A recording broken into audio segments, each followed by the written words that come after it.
With the Bears down 7 in week 2 of the preseason, UDFA quarterback Tyson Bagent entered the game and immediately led the Chicago 2nd unit 92 yards down the field in a humdinger of a drive. So naturally, it was the only choice for dissecting a drive this week. Now buckle your seatbelts because this thing is 17 plays, so we gotta be pretty brisk, but without further ado, let's dive into the breakdown. Starting out with play number 1, Bagent immediately makes an impact, which sounds hyperbolic, but when a UDFA quarterback spots motion as 88 comes across the formation, watch what the young quarterback does in response to what I think he sees. You see every linebacker shift over about a gap. Looks like Indianapolis is in some kind of a zone, and keep an eye on the quarterback here, because the next thing he immediately does is tap his helmet, send out a call. Everybody else responds with a helmet tap. Suffice it to say, this is probably an audible. Chances are it's some kind of kill call. Whatever code word the Bears are using, I can never be certain, but they check to a run and get out of whatever play they were looking at just a minute ago. I think it's really neat that Bagent already has permission to audible at the line of scrimmage, and that the rest of the Bears offense, vanilla as it is caught up on whatever they're doing. Looks like they go with a basic power run. Roschon pushes for as much yards as he's gonna get, but really the goal there is to get out of whatever look you were just in so that you can get to the next play on play number 2. And on play number 2, the Bears are gonna pick up where they left off with a little bit more pre-snap motion as Roschon Johnson exits the backfield, and as you probably can see, this linebacker is following him directly out. This is about as clear of a man tell as you're gonna get, and that's great for Bagent to know because the Bears have the most basic of basic West Coast plays, one of Aaron Rodgers' absolute favorites. I've heard it called dragon, slants and arrows, but it is basically a slant and a drag route or a flat route depending on your nomenclature. The goal here is that if you see man, this linebacker is going to vacate and leave all kinds of space to hit the slant. But if they sit in some kind of a zone, chances are you're going to need the flat route and you just got to get the ball out on time. Because we've got a man tell, this is about as easy of a play as a UDFA quarterback can make. So he hits the back of his drop, snipes the slant, and the Bears get that much closer to a first down. The pre-snap motion really gives this away, and a lot of defenses, once you're out of the preseason, aren't going to make it quite this obvious, but you certainly won't know unless you ask, and pre-snap motion effectively asks the defense, hey, what are you in? And sometimes they'll tell you. We're going to skip over play number 3 because it's a quarterback sneak. It's about as easy gets. Bagent dives up the field. The Bears pick up a first down, a 17-yard touchdown drive. You know there are going to be something like these. And let's get to play number 4. And on play number 4, you guessed it, we're going to start out with a little bit more pre-snap motion as we're going to pull the receiver across the formation, and we can tell right here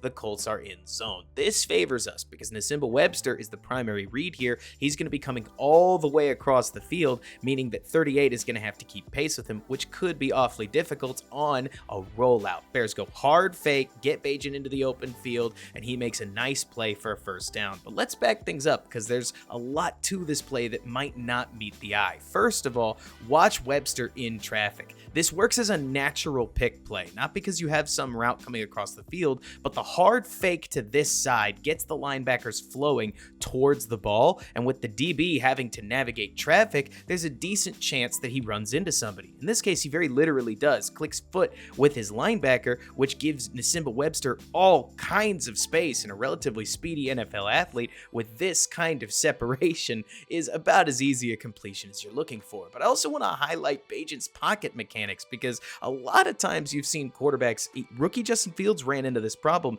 not get deep enough in their rollout, but watch Bagent. He knows that there's a decent chance he turns his head and he's going to be one-on-one with an NFL defensive end. These are nightmare athletes that you do not want to see with this much space to come get you. So Bagent, instead of curling hard like we've seen a lot of quarterbacks do and get into trouble, Bagent's actually going to curl very deep in this stance, and he's going to get so deep that the DE can't intercept him, and eventually, after enough running, he can curl around, get his weight back forward, and deliver the best throw he can. It's not a worldy of a throw. It's actually a little behind Webster, as you can see right here, but enough goes right within this play that Webster's so well separated, it doesn't really matter.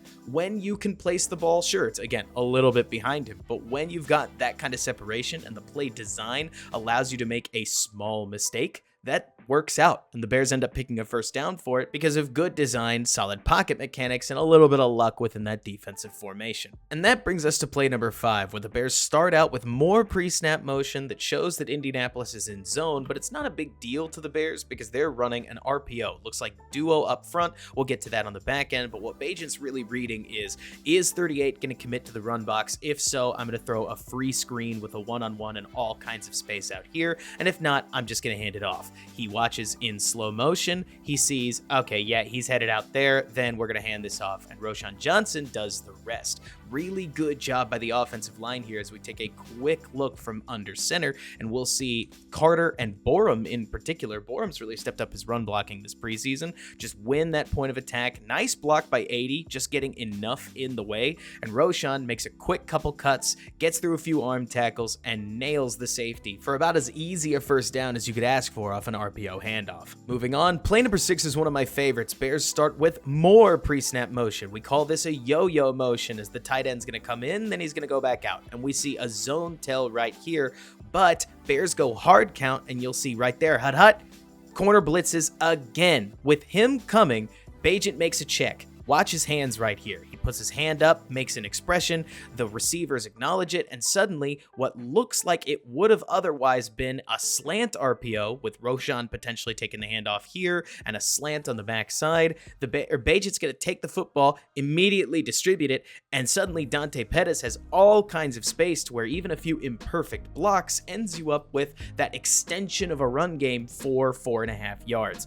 Behind center, we can see Bagent signal a little bit clearer right here as he very clearly makes some kind of expression tapping his face mask, which seems to suggest this is a quick screen. Again, I love Bagent's management at the line of scrimmage, confident in making calls at the line, and check out the release. I mean, I don't want to ham up a UDFA quarterback any more than you do. We're not talking about Tom Brady, but this ball flows straight from his hand as if through a jugs machine out to his wide receiver and gives his wide receiver that much more time to go make a play. I love this kind of stuff. To me, this is quintessential quarterbacking, especially from West Coast offenses, which brings us to play number 7. And on play number 7, stop me if you've heard this before, but the Bears start out with more pre-snap motion, another yo-yo motion right here from number 88, the tight end. And if you watch Bagent's helmet right there, he's killing the play. I don't know what they had on, but they switched to just a basic outside zone lead weak call that Roschon Johnson makes work. And let's take a look behind center.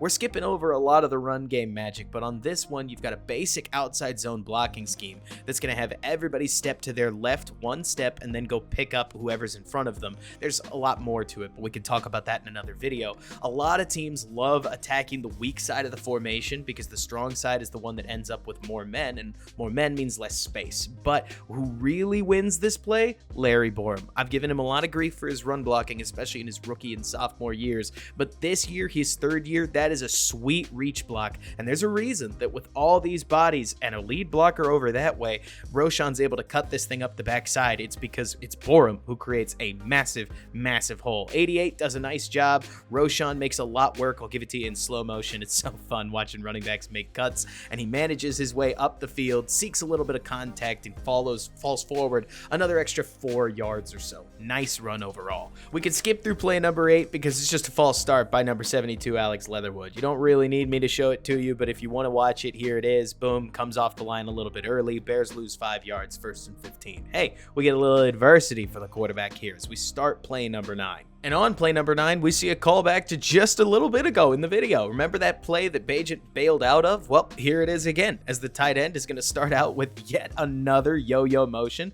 that shows us we're in man. You see that DB following him around? That's as clear a man tell as we're going to get. And the receiver on this side has a slant, and Roschon Johnson can take the handoff if Bagent doesn't like the look. Well, he does. Kudos to Bagent for getting this throw out with really nice anticipation, too. We'll show it on the back end. Who am I kidding? Let's rewind and show it here. You can watch when he's winding up. It's just as 80 is starting to get through his break, and Bagent needs every throw every second he can get because that ball only just arrives as the defender starts to dive in. It's really nicely played all around. Bagent knows that he's watching number 20 on this RPO, where if he stays in just a little bit, he's going to have his throwing lane. He does, assaults the run just right there, takes himself out of position. Bagent knows he's got man on the back backside, and what a dot. I mean, it's as simple a throw as you're going to get in a West Coast offense, but all the same, the footwork here is always kind of goofy. Brock Purdy does the same thing. You see a lot of NFL quarterbacks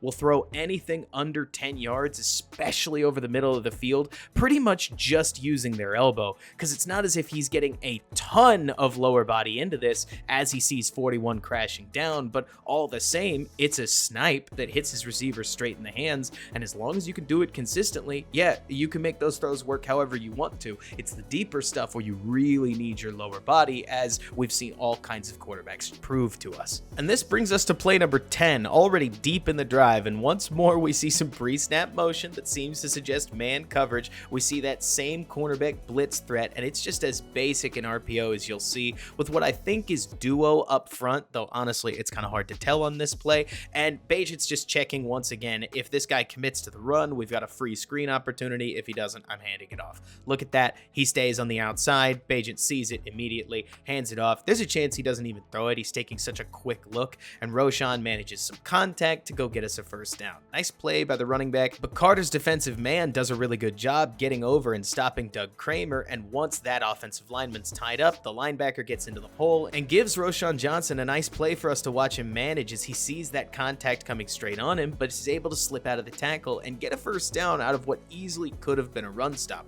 Nice play by the rookie. Play 11 brings us, say it with me, more pre-snap motion, as 88 once again yo-yo motions in and out and shows us that we're pretty sure we're looking at a zone of some kind. And I've seen this called spacing in many cases. It's just a basic snag route right there compared with an out route, and all Bagent's got to do is get the ball out on time and hope that his guy can make a play in the flat. He and 81 clearly seem to disagree on the depth of this route, and that's fine. Maybe it's Bagent just missing with his placement, but this play wasn't really going anywhere anyways. The Bears didn't get the look that they wanted, and that's okay. And especially in a longer drive, eventually the defense is going to stop you. And so regardless of who makes the mistake, you be the judge. You can let me know in the comments. The Bears end up at 2nd and 10. This brings us to play number 12, and I love this bluff by the Bears offense because they've stayed short game and run game the entire time. They're finally in 2nd and 10. They're at about the 30-yard line. If you're going to throw a deep pass towards the end zone, this is pretty much the ideal down and distance to do it. So the Bears spread out their receivers. They get everybody nice and well spaced. This looks, from a formation perspective, I think a lot like some kind of deep pass. And what kind of drop back do the Bears use here? You better believe it is a big ol' 7-step drop. Bada bing. Did that look like a deep pass or what? Everybody stretching down the field, but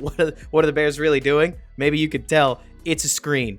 Tyson sets it up really nicely, but he doesn't have to do a ton of work as Doug Kramer, athletic as he is, gets way well out into space. Alex Leatherwood kind of loses his footing, but Roschon Johnson's able to manage it for as easy as a first down as you'll get on a screen. Look at all this space. Johnson does a really nice job soft-handsing the ball, getting back upfield. Really watch 68. I want to give every player credit where credit is due, and Kramer looks really athletic in open space, and Johnson does a great job with a couple quick cuts getting to exactly where he should be. Sucks that he bumps into Leatherwood, but you take a first down just about any way you get it, and that brings us to play number 13. And if you've followed Bears offensive breakdowns, you've seen play 13 a lot, as the Bears are going to run toss crack, one of their absolute favorites, as they try to get 32 and 74 out in space, which, by the way, if you watch 74 move, it'll show you just how athletic Braxton Jones looks in space. But when Equanimeous St. Brown makes the roster, it'll be because of a play like the one number 82 makes, which isn't to dunk on the guy, but it's more to say that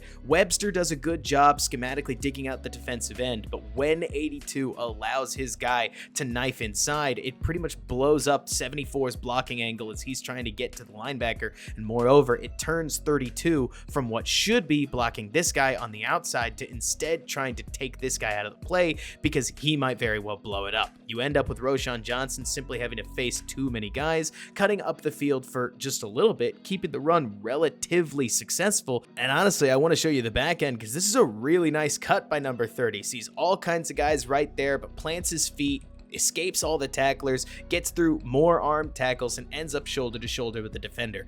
This whole drive, Roschon Johnson finds a way to end up shoulder to shoulder with the defender and make contact to try to lurch forward for that extra few yards. And I feel like that kind of physicality paired with the agility to create those cuts is something Bears fans are going to fall in love with across this season. He and Khalil Herbert may very well be a thunder and lightning pair, but let's keep the focus on Tyson Bagent. So play number 14, 2nd and 8. And what would this Bears drive be if we didn't start with more pre-snap motion? This time from the outside, as number 32 is going to motion in, and as he does, we see the Indianapolis Colts defense tip that looks like man coverage. Some kind of change in his man alignment because of the shift to a receiver suggests we're looking at man coverage. And this is a basic out route, and Tyson's got to throw this thing quick, early, with anticipation and trust, and that's exactly what he does. Honestly, the ball is on the receiver so quickly, it is as if he has to just make a catch off of reflex, because 82's break isn't clean. He stumbles right there,